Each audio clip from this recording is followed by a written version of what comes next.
This is my review of Venlafaxine, or Effexor is the brand name it's called. And this one, I was on this for many years and I discontinued it since, but I was on it for many years mostly because it worked for me. Not the best one that I was on, but it was not the worst either. Now this one does have probably, I think, the worst press of any other medication that I've encountered. Venlafaxine has a pretty bad reputation out there amongst people on the web, from what I've seen. And I would say some of it is deserved, but I would say not all of it. And I think people shouldn't be necessarily scared away from that before taking it, because it certainly hasn't been the worst for me. So this is what it looks like. I was on this for quite a while, and it's 37 milligrams, 37.5 was what I was on for most of the time that I was on this. The standard dose that they would recommend is 75 milligrams, and that's considered kind of the lowest, the minimum dose. And then people go up to 150. I was on 150 for a very short period of time. I reckon that was too much and it really hammered me. But people go all the way up to 225, I think. So about 3 or 4 times the minimum dose. I found the optimal for me was 37.5. I thought that was the even though that is kind of not even, it's about half of the minimum dose in theory. Doctors used to complain to me that, you know, you're on a geriatric dose for this, you know, it's way too low. But for me, I was able to still function and take that and still get the benefits of functioning in life. And that to me is pretty important, and it's about striking a balance.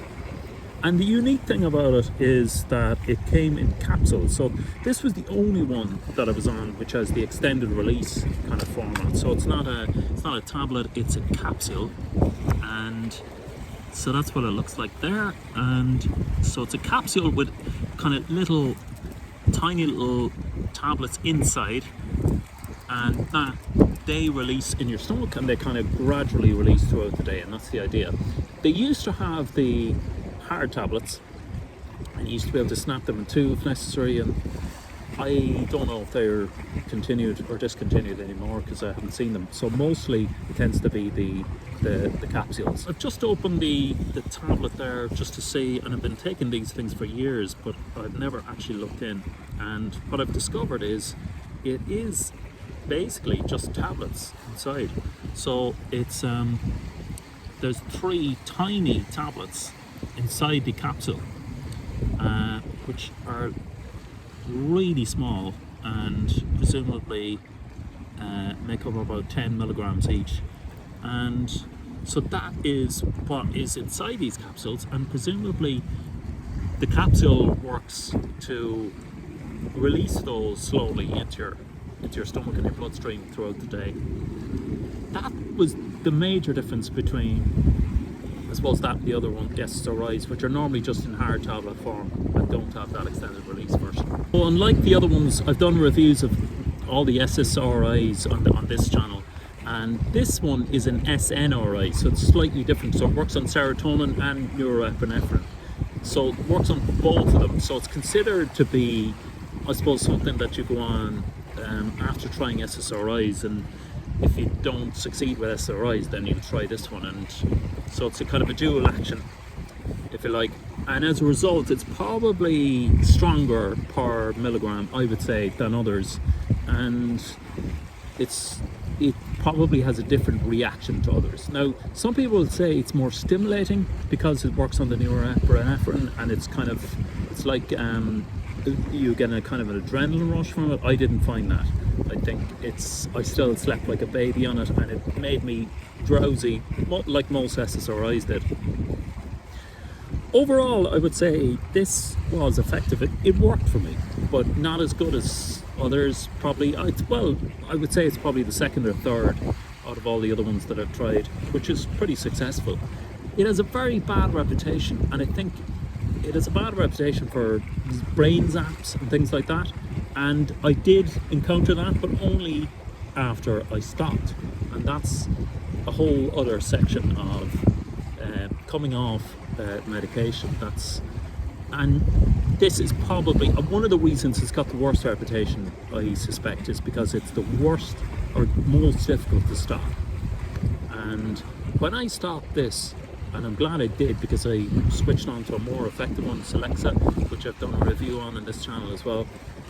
Well, when I stopped Effexor, the effects were pretty horrific for a few weeks. I was getting headaches and vertigo, and they call it Effexor discontinuation syndrome, which is a euphemism for the horrors that you go through coming off this stuff. And in some ways what it means is you can come off this stuff. I mean, now you can, but it makes it extremely difficult. And that is one of the controversial things really about lots of these medications, but particularly I suppose Effexor. Now, is it worth it? I would say probably is, because it is quite effective when you are on it. Now, as I say, the normal dose that I was on was 37.5 milligrams. I just prefer going on lower doses of these things. I get a lot of benefit from the first incremental step, and then less benefit as it's ramped up. So it's on 37.5, sometimes on 75, and only once then on 150, which is way too much for me. But I can't imagine what it's like being on 225. Now, I'm sure people out there are and probably get a benefit from it, but I'd say it's at that doses that the horrors of Effexor are probably hidden, and probably makes it extremely difficult to ramp down. So, is it deserved its hard reputation? No, I would say. I would probably defend it more than attack it. When I was on it, I used to read these horrific reviews, and I used to come kind of bottom of the table quite a lot of the time, and I thought it was very undeserved because it was helping me at the time.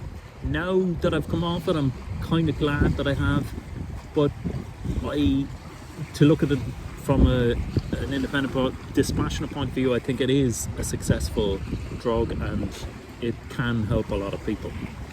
Coming off it, you just have to be careful, and just I suppose the extended release element of it just is something to factor in, and that's supposed to be an advantage. I'm not sure if it is, but it's probably, at least you're not chopping things into tablets into in order to try and wean down. Some people I've heard have opened these things up if they're tapering down, and they take out the little beads that are inside and count them out and use that for tapering up and down. That sounds a little bit like a nightmare to me, and it's a different classification, SNRI, and it was considered to be a bit of an advance over SSRIs initially. Not sure if it's that much of a difference really between the two. And overall, SSRIs have a 30% success rate. So there's 30% of people who are get no reaction whatsoever from SSRIs. It doesn't benefit them at all. And SSRIs are barely beating placebo in trials, I think by about 1 or 2%, which is pretty shocking initially, but I suppose it comes back to the old problem that you can't get a prescription for a placebo. If you could, I would love to get a placebo, but if it's a placebo, it's not a placebo. That's the problem. So that is my review of Effexor. If you have an experience of Effexor yourself, pop it in the comments, let me know, and let me know how you found it. And whatever you're trying, I hope it works for you. See you next time.